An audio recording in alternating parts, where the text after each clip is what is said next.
Ayun, mega love shoutout po sa inyong lahat. Luzon, Visayas at Mindanao. So ngayon po, Republic of Mindanao pala ni Digong. So ngayon po, meron lang po akong reaksyonan, no, na isang komento na naman ni Inday Pusit na kung saan pinagtawanan niya at tinawag pa niyang, iba na pala si Lisa ngayon, nagtrabaho na. Yun nga lang, mukhang crew sa Jollibee. So ngayon, ito po kasi mga kababayan, meron po akong ipakitang picture sa inyo na kung saan meron pong ginagawang programa. Ayan, nasa baba. Si First Lady Lisa Araneta Marcos together with DSWD na meron siyang programa na Walang Gutom Kitchen. So ibig sabihin po ng programa na yan ay namimigay po sila ng pagkain sa mga kabataan po together with DSWD. Na kung saan yan po ay programa na para masugpo po ang gutom, no? Kasi actually hindi lang naman po tayo sa Pilipinas ang nakakaranas po ng gutom, no? Meron din po sa ibang bansa, lalong-lalo na sa may bansang bandang Africa, no? Sa African country, kung naalala nyo po at napapanood nyo po sa mga balita, maskin sa YouTube, sa Facebook, na meron pong lugar sa Africa na kung saan nagmamasa sila ng putik, binibilad at kinakain nila yung mismong putik, ginagawa nilang tinapay, na kung saan hindi naman po naranasan sa bansang Pilipinas. At ang ating bansa naman po ay masagana naman po pagdating sa pagkain. At ito nga po, sa mga nakakaalala po noon, sa panahon po ni Ferdinand Marcos Sr., na mayroon pong programa ang dating Presidenteng Marcos Sr. or Ferdinand Marcos Sr. na tinatawag nilang Nutriban, na kung saan naman po, yun po yung pinipilahan din, no, na sa panahon po ng krisis na talagang wala po talagang makain, no, ang Pilipinas at the time, no, kasi nandun nga sa crisis, no, tagutom, na kung saan Nutriban po ang kinakain, no, at meron nga silang tinatawag doon na pinanggawang Nutriban, yung parang harina ba yun? Hindi ko alam kung anong tawag sa harina na yon, na kung saan ay sikat po yan noon. At yun nga, Nutriban, yung may tinapay siya na binibigay kapag nag-aral. So mga estudyanteng nakaabot po sa panahon ni Ferdinand Marcos Sr., meron pong tinatawag nilang Nutriban. Oo. Na kung saan ngayon, mga kababayan, ito naman si First Lady Lisa Araneta Marcos ay gumawa ng isang programa together with DSWD na namimigay sila at nagluluto, at siya mismo ang isa sa mga nagluto at serve, no, sa mga kabataan, no, together with the SWD. So ngayon ito ngay pinuna, no, pinuna ito ng Vice Presidente na ewan ko ba kung Vice Presidente pa ba yan sa Pilipinas. Actually mga kababayan, no, hiyang-hiya naman po, kahit ako mismo hiyang-hiya ako sa pagtawag ni Inday Pusit, no, na parang Jollibee crew na daw si Lisa at himala daw nagtrabaho na.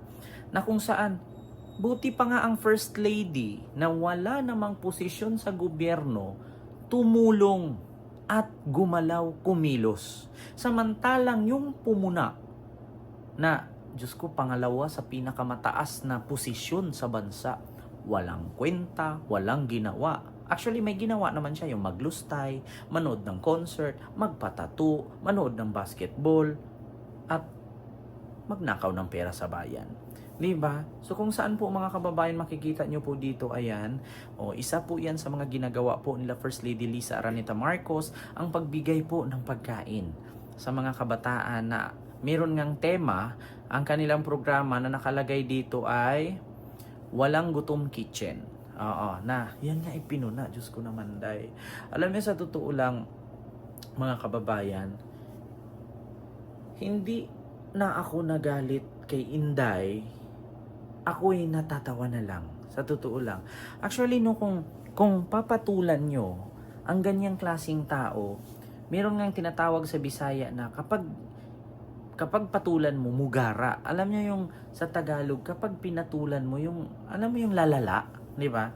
Pero kung hindi mo siya patulan, siguro pag napagod yan, tatahimik at hihinto yan.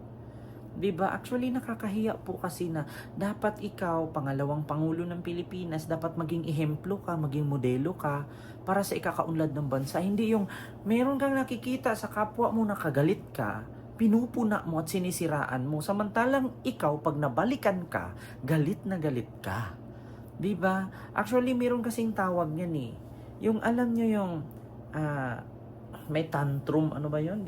Ang tawag doon? tinawag nga ni Sandro sa kanya. Na may tantrum daw di umano. Sabi nga ni Congressman Sandro Marcos, parang malala na yata, kailangan na niyang magpagamot. 'Di ba? Malala na, kailangan na magpagamot ni Inday. Sa totoo lang mga kababayan. Kaya kawawa naman po ang First Lady. Actually, hindi naman ako naawa sa First Lady kaya hindi naman siya naghirap, hindi naman siya nagutom, hindi naman siya napagod. At pangalawa, hindi naman siya nagnakaw sa kaban ng bayan, no, na iimbestigahan at tapos hindi masagot-sagot. Naawa lang ako kasi yung tao na kung saan tahimik lang, tumutulong, gumawa ng ikakabuti sa bansa, pinupuna ng isang tao din na wala namang ginawa sa bansa kundi maglustay at magnakaw. 'Di ba? Sa totoo lang nakakahiya po mga kababayan. Okay lang naman po muna, okay lang naman na manira, pero yun sanang manira ka, yung may nagawa ka. Yung problema, nanira ka, tas wala ka namang naiambag sa bayan. Kahit sabihin natin, syempre, mamamayang Pilipino yan, nagbabayad ng tax. Doon na sabihin natin, nagbabayad ka ng tax. Pero may position ka sa government eh. May position ka sa gobyerno. So, ganun-ganun na lang ba? Porkit may position sa gobyerno, hindi nagagalaw.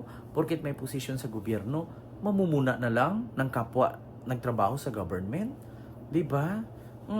Tapos pagbintangan mo pa na si First Lady Lisa Araneta Marcos nangingialam, si First Lady Lisa Araneta Marcos ang nasusunod sa Malacanang, natural lang naman po yun na isa din po siya sa magbibigay ng advice sa kanyang asawa kasi asawa naman niya ang presidente. At pangalawa, si Lisa Araneta Marcos ay isa pong abogada. So nagbibigay po siya ng legal advice kung ano man ang gagawin ng Pangulo at kung ano man ang ikakaunlad sa bansa. Diba? Alam mo sa totoo lang, wala namang problema kahit sabihin mong First Lady lang siya, wala siyang position sa government, hindi siya pwedeng mangialam. Pero ang tanong kasi dun, doon na tayo sa word na First Lady siya, First Lady lang siya, asawa niya presidente. So malamang sa malamang, magbibigay siya ng advice sa asawa niya yun eh. Alam nga naman si First Lady Araneta Marcos ay magbibigay ng advice kay Sara. Hindi naman niya kaano-ano si Sara. Kaya nga siya tinatawag na First Lady kasi ang asawa niya presidente. 'Di ba? First man, First Lady.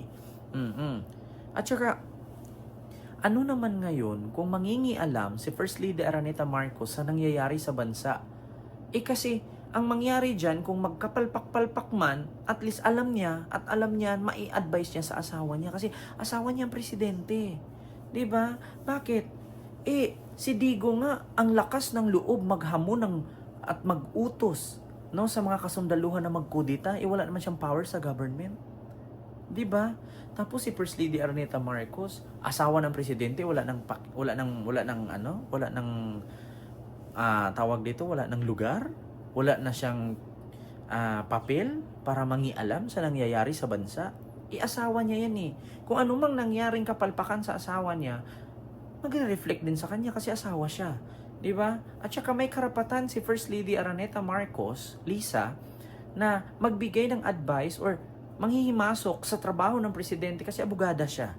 Pwede siyang magbigay ng legal advice. Katulad niyan sa ginawa ni Sara, na kapag pinatay daw siya, so meron na daw siyang nakausap at uutusan daw niya na patayin din si Bongbong, si Lisa at si Martin. So, according sa sabi ni BBM, asawa niya is attorney or abogada, so pwedeng mag-advise ngayon si First Lady Lisa doon, ito legal advice ko, binabantaan tayo, so anong gagawin natin? 'Di ba? Syempre alam ni First Lady Lisa yan kasi abogada siya eh. 'Di ba? Yan ang totoong abogada.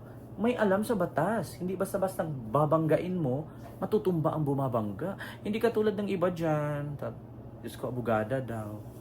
Ang tanong, hindi ba siya na-expel sa San Beda? 'Di ba? Tanong, may record ba sa San Beda? 'Di ba? So yun lang po mga kababayan, hindi ko na po masyadong habaan Luzon, Visayas, and Republic of Mindanao ni Digong. No, hindi ko na po masyadong habaan yung pamumuna, no, ni Sara Duterte, at hiyang-hiya po ako sa pamumuna ni Sara Duterte kay First Lady Lisa Araneta Marcos, na samantalang yung First Lady walang posisyon sa gobyerno, may ginawa, no, sa pagtulong na masugpo ang kagutuman ng mga bata, no, sa lansangan or kahit saan pa man together with DSWD. Samantalang si Sara, Diyos ko, nilagay sa DepEd, nilustay, ninakaw, hindi alam, hindi masabi kung saan napunta ang pera. My God. Nakakahiya po. Bago kasi tayo mamuna sa trabaho ng iba, make sure na may nagawa tayo. Kasi pag nabalikan tayo, nakakahiya. Di ba? So yun lang, maraming salamat and see you next vlog. God first. Thank you.